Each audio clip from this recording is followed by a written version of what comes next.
नमस्कार दोस्तों, स्वागत है आपका यूट्यूब चैनल एबीटेक में। आज है 1 अप्रैल 2022 और जान लेते हैं आज की महत्वपूर्ण खबरें जो आज के प्रमुख समाचार पत्रों से ली गई हैं। सबसे पहली अपडेट देखिए, यहाँ पर है नई भर्तियों को लेकर। आज के समाचार पत्रों में नई भर्तियों के बारे में काफ़ी कुछ अपडेट किया गया है, तो आप लोग वीडियो को पूरा देखिएगा। देखिए, यहाँ पर लिखा है कि 10,000 सरकारी पदों पर 100 दिनों में होगी भर्ती, योगी जी ने कहा है। मुख्यमंत्री ने खाली पदों का ब्यौरा जल्द देने के निर्देश दिए हैं। अब न्यूज को देखते हैं विस्तार से। लिखा है कि मुख्यमंत्री योगी आदित्यनाथ ने गुरुवार को घोषणा की है कि प्रदेश के युवाओं को 100 दिन में 10,000 नौकरियां दी जाएंगी।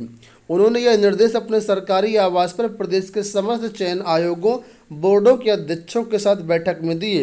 उन्होंने कहा कि एक सत्र से जुड़े सभी भर्ती परीक्षा उसी सत्र में संपन्न हो जाए। तो कुल मिलाकर के ये नहीं बताया गया है कि ये जो 10,000 भर्तियां हैं ये वर्तमान में जो चल रही हैं उन भर्तियों की बात की गई है या नए विज्ञापन की बात की गई है, किस आयोग से भर्ती आएगी, ऐसा कुछ भी यहाँ पर स्पष्ट नहीं किया गया है। लेकिन ये जरूर है कि 100 दिन में 10,000 पदों पर भर्तियां आएंगी, ऐसा कुछ यहाँ पर स्पष्ट है।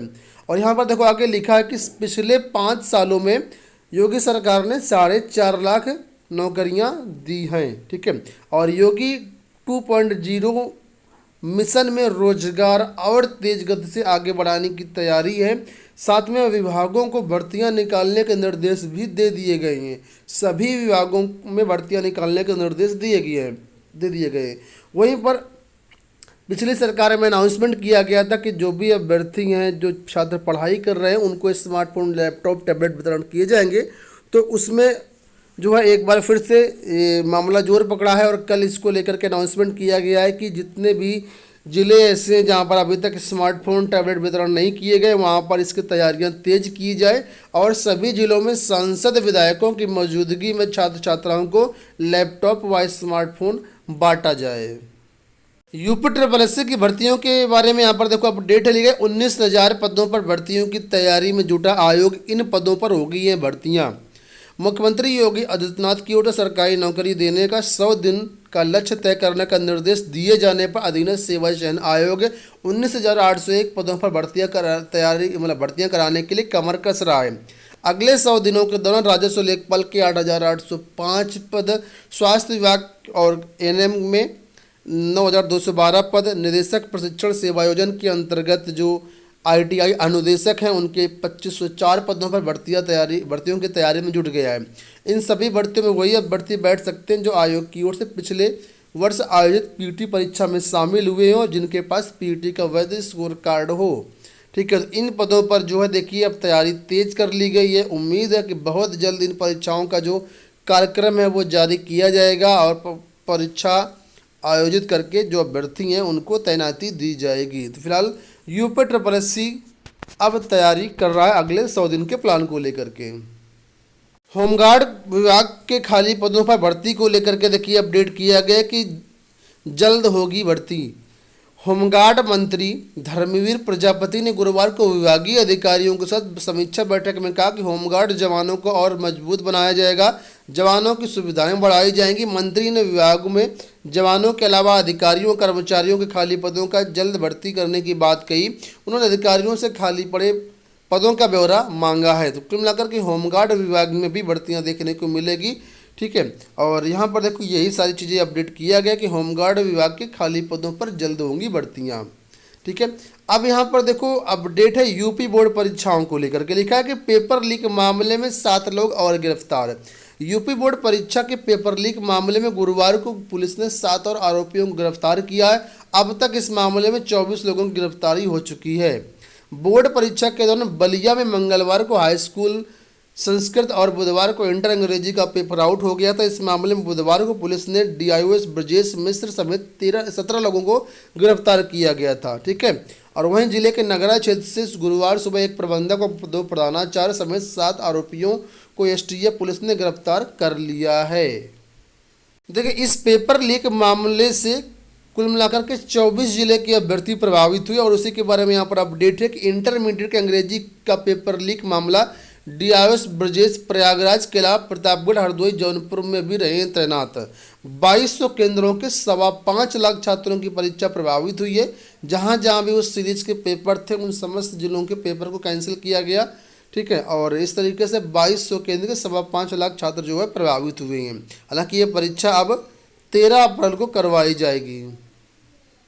बात करेंगे यूपी पीएससी की लोक सेवा आयोग के। लिखा है दूसरे दिन भी लोक सेवा आयोग में सीबीआई खंगाले दस्तावेज। जांच एजेंसी की स्टेट रिपोर्ट आने के बाद स्पष्ट होगी स्थिति। वर्ष 2013 की 3 परीक्षाओं में गड़बड़ी के मिले हैं सुराग। आप लोग जानते हैं अभी हाल ही में हाईकोर्ट ने सीबीआई को फटकार लगाई है इतना लेट क्यों हो रहा है, और 7 दिनों के अंदर अपनी रिपोर्ट जो है कोर्ट को सौंपनी है। इस वजह से यहाँ पर देखिए लगातार दूसरे दिन सीबीआई लोक सेवा आयोग में डटी हुई भर्तियों की जांच कर रही। काफ़ी अहम सुराग मिले हैं, पूछताछ और आगे की प्रक्रिया इसमें होगी। ठीक है, फिलहाल सीबीआई को 13 की 3 भर्तियों के बड़े सुराग मिले हैं गड़बड़ी के, जिसमें से संबंधित दस्तावेज आयोग में खंगाले जा रहे हैं। सीबीआई की ओर से स्टेटस रिपोर्ट कोर्ट में दाखिल किए जाने के बाद जांच में तेजी की उम्मीद है। बढ़ेंगे अगली अपडेट की तरफ। यहाँ पर हम लोग अगली जो अपडेट है यूपी पीएससी को लेकर के लिखा है कि नई भर्तियों में लागू हो पुरानी व्यवस्था। लोक सेवा आयोग की पीसीएस सहित तमाम भर्ती परीक्षाओं में पुरानी व्यवस्था लागू करने की मांग तेज हो गई है। गुरुवार को आजाद पार्क पर प्रतियोगियों की सभा में मुद्दों पर चर्चा हुई। इसमें जनप्रतिनिधियों को ज्ञापन देने, इंटरनेट मीडिया में मुहिम चलाने और मुख्यमंत्री को पत्र लिखने का निर्णय हुआ है। प्रतियोगी महेंद्र कुमार का कहना है कि आयोग की कार्यप्रणाली शीघ्र न बदली गई तो अध्यक्ष के खिलाफ आर पार की लड़ाई छेड़ी जाएगी। दीपक शर्मा ने कहा कि पीसीएस में हिंदी व अंग्रेजी कापियों का मूल्यांकन संबंधित विषय विशेषज्ञ से कराने समेत कई मांग है जिससे पूरा करने को प्रतियोगी छात्र जो प्रतिबद्ध हैं। तो कुल मिलाकर के जो भी नई भर्तियां होंगी उसको पुराने पैटर्न पर ही कराने की मांग जो है छात्र कर रहे हैं। यूपी बीएड प्रवेश परीक्षा 2022-23 को लेकर के यहाँ पर देखिए अपडेट आ गई है। लिखा है कि रोहिलखंड विश्वविद्यालय कराएगा बीएड की संयुक्त प्रवेश परीक्षा। लिखा है कि इस बार महात्मा गांधी ज्योतिबा फुले रोहिलखंड विश्वविद्यालय बरेली द्विवर्षीय पाठ्यक्रम में दाखिले के लिए प्रवेश परीक्षा 2022 करवाएगा। उच्च शिक्षा मंत्री योगेंद्र उपाध्याय ने बताया कि बीएड संयुक्त प्रवेश परीक्षा 2022 का विज्ञापन 15 अप्रैल को जारी किया जाएगा। प्रवेश परीक्षा 1 से 7 जुलाई के बीच होगी और परिणाम 5 अगस्त को जारी किया जाएगा। उत्तीर्ण छात्रों की काउंसलिंग 10 से 25 अगस्त के बीच करवाई जाएगी। बीएड का सत्र जो है 29 अगस्त से शुरू हो जाएगा। और इस बार देखिए यहाँ पर बताया गया कि शुल्क भी घटा दिया गया। पहले शुल्क ज़्यादा लगता था आवेदन फॉर्म में, अब यहाँ पर शुल्क जो है कम कर दिया गया है। जो भी अभ्यर्थी इस वर्ष बीएड करने की तैयारी में आप लोग देख लीजिए, पूरा कार्यक्रम जारी कर दिया गया। इस बार आवेदन शुल्क में थोड़ी सी आपको राहत मिलेगी। इसका विज्ञापन जो है 15 अप्रैल को जारी होगा। परिषदीय स्कूलों में अंतर जनपदीय तबादले को लेकर के अपडेट है कि जल्द होंगे अंतर जनपदीय तबादले। बेसिक शिक्षा में सहायक अध्यापकों के अंतर जनपदीय तबादले ग्रीष्मावकाश में करने की तैयारी है। इस दौरान शिक्षकों के परस्पर तबादले भी किए जाएंगे। परिषदीय स्कूलों में 2020 के बाद से सहायक अध्यापकों के अंतर जनपदीय तबादले नहीं हुए हैं। 2021 में प्रस्तावित परस्पर तबादले भी नहीं हो सके थे। शिक्षकों की ओर से लगातार अंतर जनपदीय तबादले और परस्पर तबादलों की मांग की जा रही है।